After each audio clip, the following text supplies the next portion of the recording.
Mitch, I want to say something about your book, though. I've really enjoyed it. I think taking those two great servants of God and concentrating on them, and you have touched them, and they have touched the world and the community. And as Robert Browning says, a man's reach should exceed his grasp.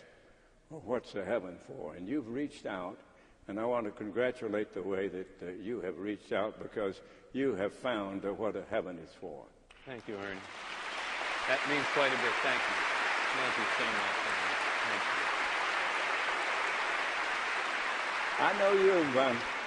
I've known you've seen a lot of great athletes, and I've met Ty Cobb and interviewed Cobb and Babe Ruth and Jack Dempsey and Bobby Jones and all those fellas. But there was a rookie catcher who had the most impact on me of any athlete that I've ever met. And his name was Rich Rowland.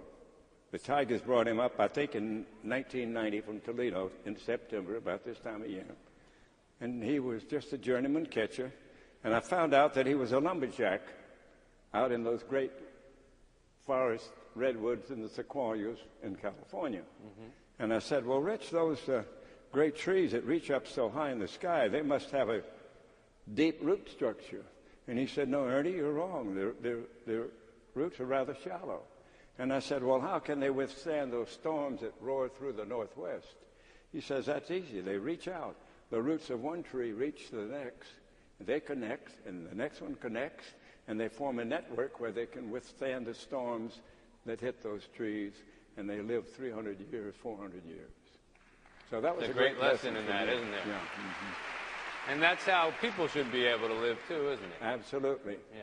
You had a life-changing event in, was it 1961? Mm-hmm. I think you were. Now you talked to me a little bit about your faith when you were younger, and you said like sort of average religious. I was an average kind of a guy. My family didn't have any money, and we had 3 boys in the family. We got very money-oriented, I think. We tried to sell things nobody wanted to buy, like papers and Christmas cards. Don't say newspapers. Yeah. Break my heart. Yeah.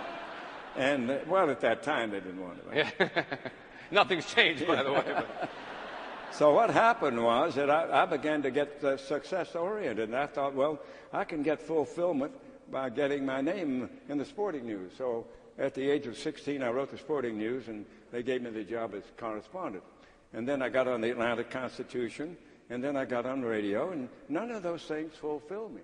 And in 1961, in spring training at Lakeland, a small voice told me to go to Bartow because Dr. Billy Graham was conducting a service there, an Easter service in 1961. And when he issued the invitation to come down and to surrender my life to Jesus, that's what made the big change. I surrendered my life completely, and now whatever he wants suits me fine. For instance, this sickness that I have, I don't know how many days I've got left, but let me say this. I praise God because he's given me this time, and because of this illness that he's brought to me, and because of the difficulties, it's brought me so much closer to him. Mm-hmm. It's brought my family closer to him.